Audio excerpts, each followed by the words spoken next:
Comme nous savons, cette année est dédiée à l'amitié franco-allemande. Il y avait déjà 50 ans quand on a signé le traité de l'Élysée entre la France et l'Allemagne. Et pourquoi aujourd'hui nous revenons à ces événements? Qu'en pensez-vous? Quelle est l'actualité de ce traité pour la jeunesse aujourd'hui? Je pense, à mon avis, c'est un exemple historique frappant qui nous montre comment il faut s'entendre, coopérer, entretenir, consolider les relations européennes, en ayant oublié toutes les fautes du passé, tous les différends, pour atteindre le bien-être des peuples. À mon avis, c'est l'acte de coopération entre deux gouvernements qui dure il y a déjà 50 ans. Ce traité, c'est l'exemple pour tous les pays, surtout pour l'Ukraine. Ce traité nous montre qu'il y a toujours la possibilité de comprendre la vie de l'autre. Oui, je suis complètement d'accord avec toi. On peut dire que la France et l'Allemagne nous donnent un vrai exemple de partenariat, de coopération et de la confiance pour toute l'Europe. On sait aussi que la brigade militaire franco-allemande, fondée en 1999, est destinée pour les missions dans le cadre de l'Union européenne et de l'OTAN. Et je crois que maintenant, cette brigade prend une part active dans la réalisation de la politique de défense et de sécurité. Et aussi, je pense que ce traité est très actuel maintenant. Pendant la crise, quand beaucoup d'hommes politiques auraient préféré de ne pas se voir et éviter l'un l'autre, c'est vrai que c'est très difficile d'établir les relations stables entre deux grands pays comme la France et l'Allemagne. Mais quand même, ils ont fait ça et je pense que c'est un bon exemple pour le pays européen, surtout pour l'Ukraine. Si on laisse tomber la politique, on dit toujours que les jeunes, c'est l'avenir du pays. Oui, tout à fait. C'est le lien de génération. Ce traité s'adressait surtout aux gens, parce que ce sont nous qui sommes capables de créer et d'unir la société européenne. Vous savez, le fils franco-allemand pour la jeunesse organise chaque année les rencontres entre la jeunesse française et allemande.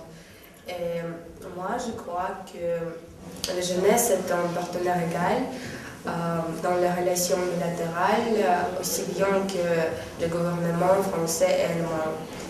Et je veux que dans notre pays, il y ait telle relation pour peut-être mieux nous comprendre. Je suis d'accord parce que je crois aussi que le sujet de relation entre les peuples est très important dans tout le temps et tous les pays. Je crois que c'est magnifique quand la jeunesse ukrainienne peut apprendre sur l'exemple de jeunesse franco-allemande. Je veux ajouter que le respect de la langue du partenaire, c'est la base de coopération. La preuve, c'est un grand nombre des écoles franco-allemandes qui favorisent la coopération mutuelle entre deux nations dans les sports et dans les jeux. Je pense que c'est très important d'étudier les langues étrangères. Grâce à cette langue, nous comprenons mieux les cultures, nous changerons l'expérience et nous trouvons des amis. Oui, par exemple, dans notre école, on apprend le français et on sait la culture de France parce qu'on échange les connaissances différentes et les expériences avec nos amis français. D'ailleurs, en France et en Allemagne, le domaine des recherches scientifiques et de l'enseignement supérieur est beaucoup développé. Et voilà, il nous montre le niveau de haute qualité et de la caractère mobile de la coopération. Et maintenant, on existe presque 180 écoles franco-allemandes, écoles partenaires. Et les milliers d'étudiants bénéficient de possibilités d'enseignement supérieur dans les pays concernés. Et je pense vraiment que c'est un très bon exemple pour nous. Et je crois que nous devons commencer maintenant d'améliorer le système d'éducation, de construire les relations, de coopérer avec les autres pays développés européens. Et c'est très bon pour la jeunesse, pour nous, pour l'avenir de l'Ukraine. Et est-ce que vous avez déjà eu ce genre d'échange dans votre école? Oui, bien sûr. Notre école a les liens avec le lycée agricole de Rethel. Nous avons obtenu une expérience très précieuse. Maintenant, nous avons beaucoup d'amis dans la France. Et aussi, je pense que c'était incroyable. C'était une possibilité magnifique pour améliorer notre français et pour communiquer avec les étrangers. Pas très longtemps, nous avons participé à la première session francophone du Parlement européen des jeunes, où nous cherchions et nous avons trouvé les solutions pour les problèmes les plus actuels maintenant. C'était les problèmes d'écologie, de l'économie, de la démocratie dans les pays européens de l'Est.